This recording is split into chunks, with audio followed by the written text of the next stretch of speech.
मस्त छानपैकी असा चीज मेल्ट झालेला आहे। तर घरचं साहित्य वापरून तुम्ही अशा प्रकारे रेसिपी बनवू शकता।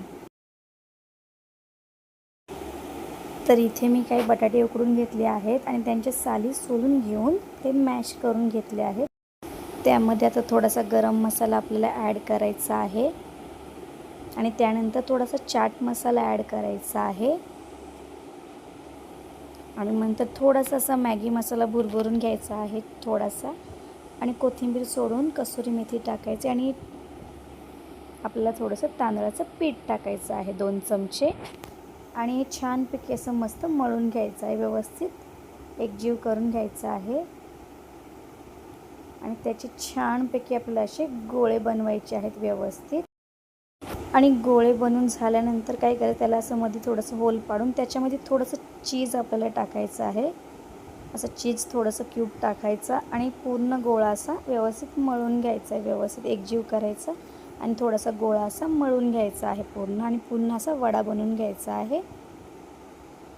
अशा प्रकारे व्यवस्थित आपल्याला सगळे असे वडे बनवून घ्यायचे आहेत छानपैकी आणि त्यानंतर तांदळाचं पीठ घेऊन त्याच्यामध्ये हे गोळे आपल्याला पूर्ण स्प्रेड करायचं आहे सर्वकडे तांदळाचं पीठ। सगळे गोळे आपल्याला तांदळाच्या पिठामध्ये घोळून घ्यायचे आहेत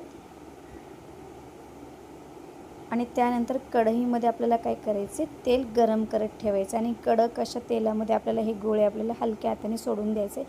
तर इथे अजिबात घाई करायची नाही, हलक्या हाताने सोडायचे आहेत आणि ते छानपैकी असे तळून घ्यायचे आहेत।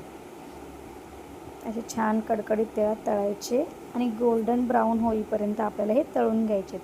असे छान गोल्डन ब्राऊन झाले पाहिजेत आणि गोल्डन ब्राऊन झाल्यानंतर ते तेल सर्व धुवून आपल्याला ते प्लेटमध्ये काढून घ्यायचे आहेत